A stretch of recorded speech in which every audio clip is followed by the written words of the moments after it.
Good evening, students. இன்னைக்கு question paper வந்து ஆக்சுவலாக அவங்க எல்லாத்துக்குமே கொஞ்சம் டஃப்பான கொஸ்டின் பேப்பர் தான். 5 மார்க்கும் சூஸும் ஆக்சுவலாக நம்ம எக்ஸ்பெக்ட் பண்ணதெல்லாம் வந்துருச்சு. 2 மார்க்கு 3 மார்க்கு கண்டிப்பாக ரொம்ப ரொம்ப கஷ்டமான டாபிக் தான் வந்திருக்கு. எந்த சாதாரண நல்ல ஹைஃபை ஸ்கூலில் படித்து ரிப்பீட்டடாக டெஸ்ட் எழுதி நிறைய மார்க் வாங்குகிற ஸ்டூடெண்ட்ஸுக்கே அது வந்து டிஃபிகல்ட்டான கொஷினாக தான் இருக்குது.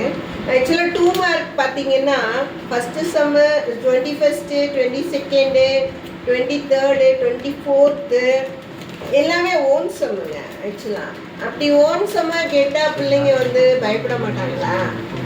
இப்படி ஒரு கொஷின் பேப்பர் கேட்டால் அதுவும் கம்பல்சரி வந்து 30th கம்பல்சரியும் ஓன் சம் தான். இப்படி கேட்டால் வந்து எந்த ஸ்டூடெண்ட்டும் பயப்படுவாங்க. அப்படி கேட்டிருக்காங்க. ஸோ நீங்கள் எல்லாம் பயப்படாதீங்க சில்ட்ரன்.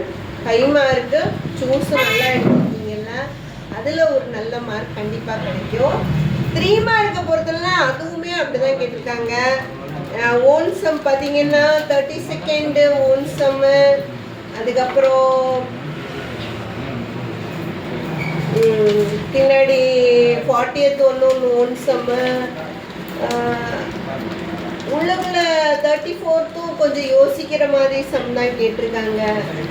ஆக்சுவலாக எக்ஸ்பெக்டட் சம் இல்லைன்னா எல்லாருக்குமே கொஞ்சம் பயம் வரதான் செய்யும். எல்லாருமே பிள்ளைங்க எல்லாருமே பயப்படுறீங்க, பயப்படாதீங்க. நிச்சயமாக வந்து உங்களுக்கு மார்க் நிறையா போட்டு நிறைய மார்க் வர மாதிரி பண்ணுவாங்க. ஏன்னா கொஷின் பேப்பர் கஷ்டம்னா வேல்யூவேஷன் கொஞ்சம் ஈஸியாக இருக்கும்.